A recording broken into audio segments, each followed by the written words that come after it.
promulgação da Lei de Terras, em 1850, ficou determinado que a terra só poderia ser adquirida pela compra, e os ex-escravos ficaram impossibilitados de ter acesso à terra.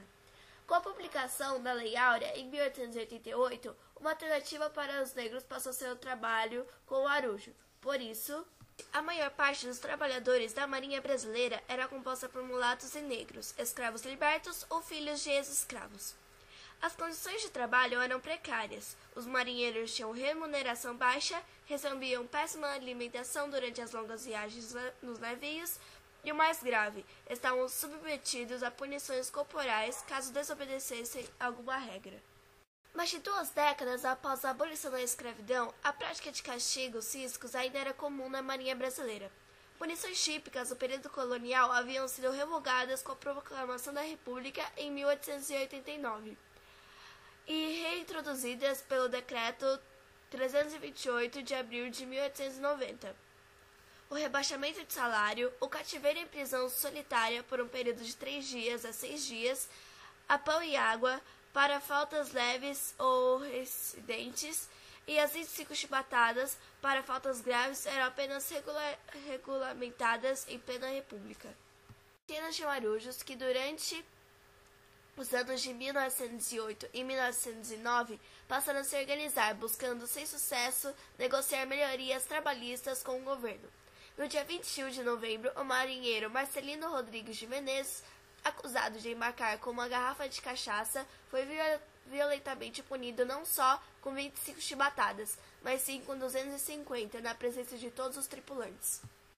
O castigo exagerado do marujo levou ao início da revolta, no dia 22 de novembro, com a participação de cerca de 2.300 marinheiros, que, liderados por João Cândido Felisberto, tomaram o controle dos encouraçados Minas Gerais, São Paulo e do cruzador ligeiro Bahia, recém-construídos na Inglaterra, e do antigo encouraçado Deodoro.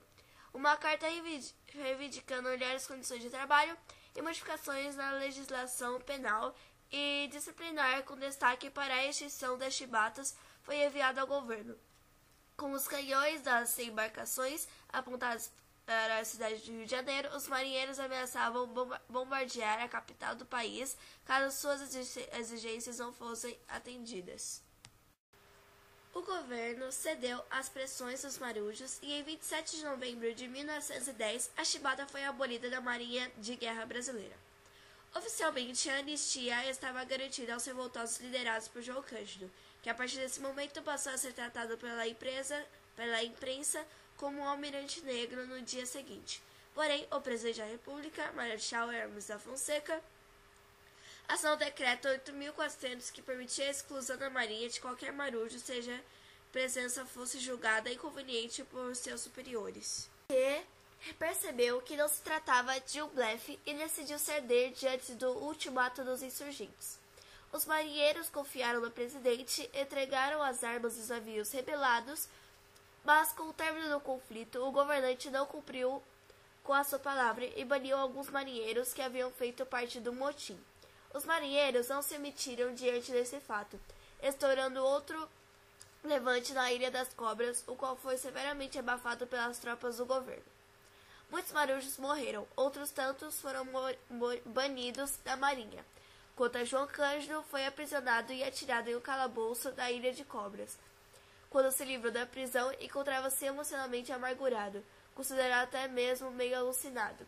Em 1912, ele foi julgado e considerado inocente. Historicamente ficou conhecido como o Almirante Negro, aquele que aboliu o uso da chibata na Marinha Brasileira.